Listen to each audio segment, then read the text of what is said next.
Hello, everybody. Welcome back.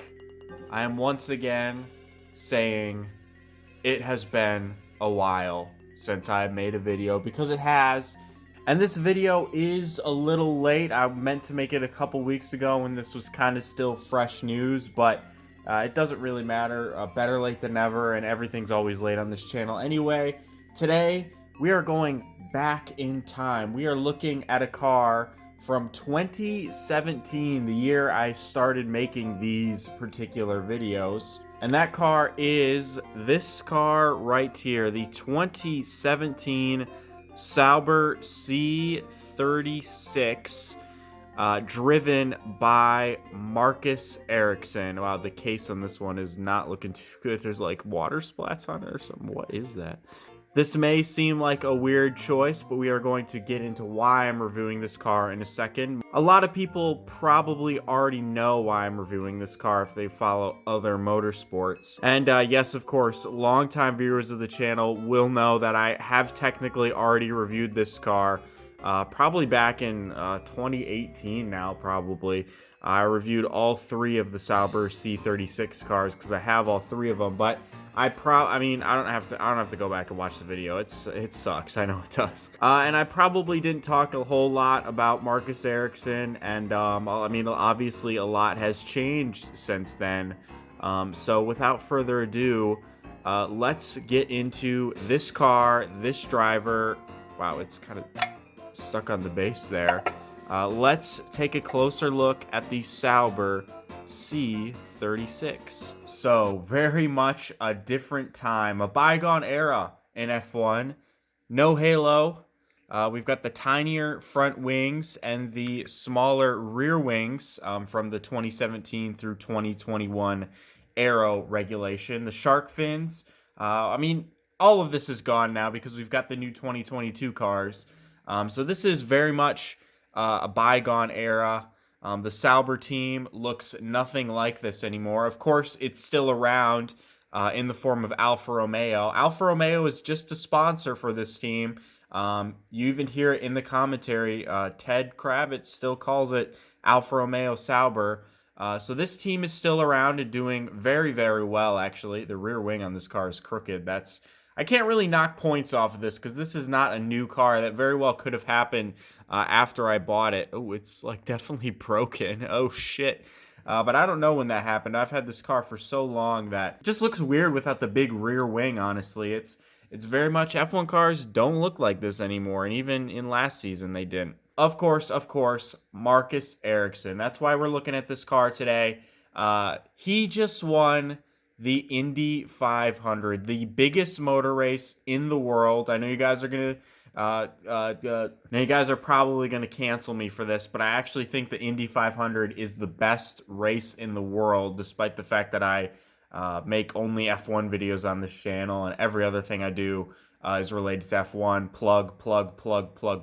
I'm plugging the podcast. Anyway. But yeah, I do think the Indy 500 is fantastic. It's like an F1 race in the hype and the feel and everything like that. And Marcus Ericsson just won the biggest race in the world.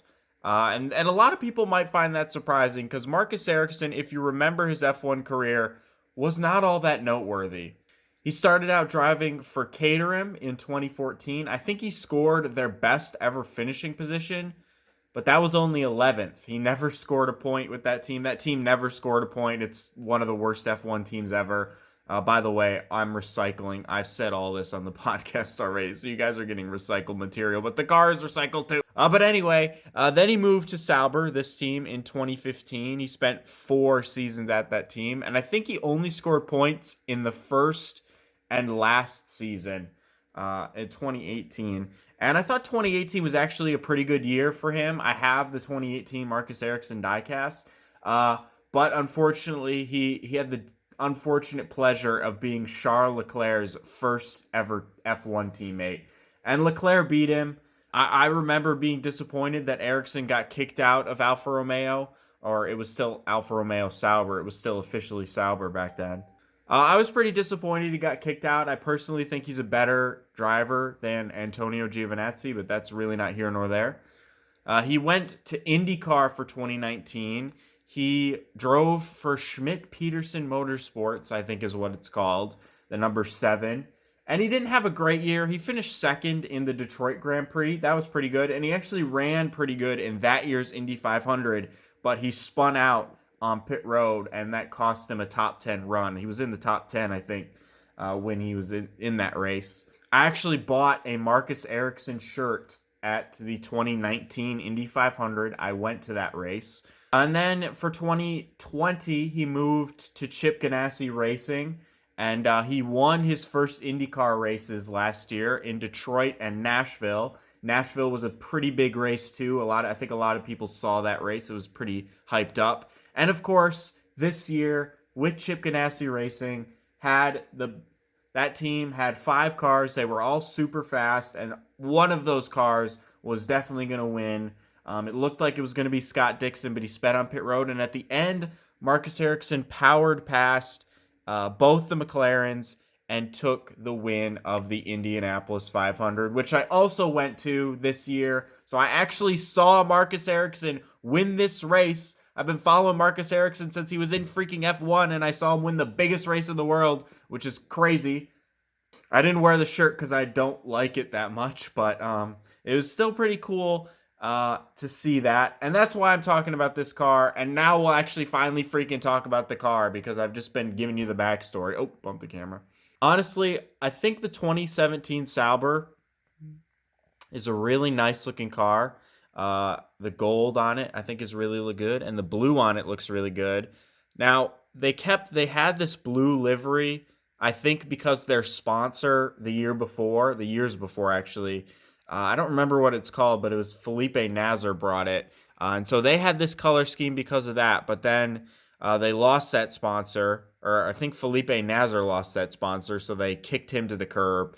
And I bet there was a point where this car was actually blue and yellow, but they changed it to gold to get rid of that connection to the sponsor. They kept Marcus Ericsson. He is a pay driver. Not too bad for a pay driver, is what he said after he won the Indy 500.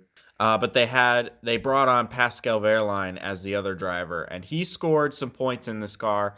This is probably the worst F1 car I've ever seen in terms of performance. I've ever watched on TV. Even though it scored points, I guess it's either this car or last year's Haas car. This one did score points, so maybe that's worth something. But yeah, this car had the year-old Ferrari power unit, so it had the 2016 engine in 2017. And so at the beginning of the year, it was pretty reliable, but it was just slow by year's end. It was so off the pace. It was so slow. I think Marcus Ericsson actually almost did score points in the Mexican Grand Prix that year, which would have been nuts because that is one of the last races of the season. And this car is just so slow. Yeah, Sauber was really plummeting into the mud back then. I don't remember what exactly happened, but they had no money at all. And they actually signed a deal to run Honda engines for 2018. That was the year McLaren, 2017, of course, was the year McLaren struggled with Honda greatly.